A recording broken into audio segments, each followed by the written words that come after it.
So the third class of receptors, and this is again part of the membrane, are called receptor kinases. Here's the membrane. Here's the extracellular side. Here's the cytoplasm. So you want to think of the receptor as a multifunctional protein. You don't need to know the details, but here's an example really of the receptor enzyme is the insulin receptor, and it's depicted this way. Here, 2 alpha subunits, 2 beta that span the membrane, and they're exposed on the cytoplasmic side. So this entire thing is the receptor. You don't need to know the details, and remember, these are proteins. Basic stuff I repeat because people forget, okay? These are polypeptides. They're protein in nature. So here's insulin. It's going to bind to its receptor, activate the receptor. When it activates the receptor, it activates an intrinsic kinase activity.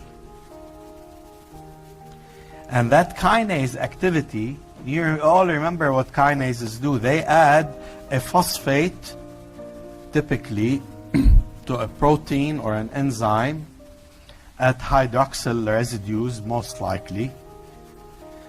In this case, this kinase is specific for tyrosines.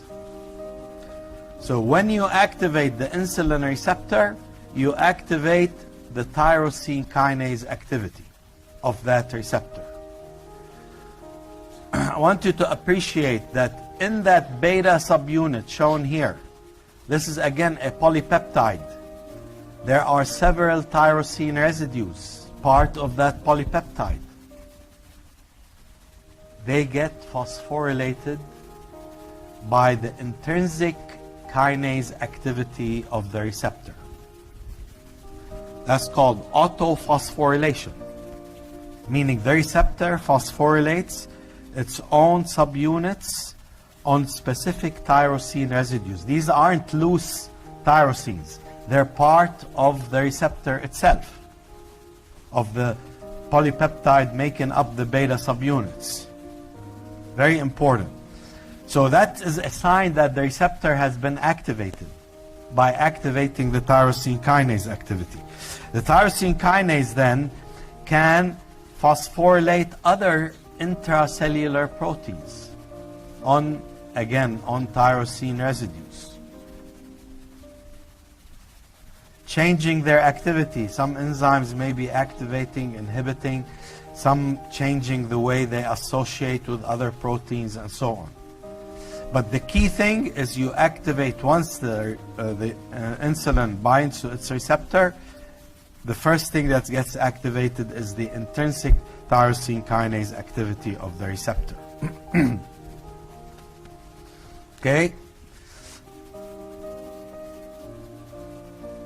And this is actually something that we're going to talk about a lot, the insulin and its receptor and how it affects many pathways. So you really want to know that. So this is a third class of receptors, that the receptor itself is an enzyme. That enzyme doesn't get activated until the hormone binds to it. The specific activity of that enzyme is tyrosine kinase, meaning it will phosphorylate specific tyrosine residues on itself and on other cellular proteins. Okay, so that's the third type of receptor. If you like this video, please subscribe. Thank you.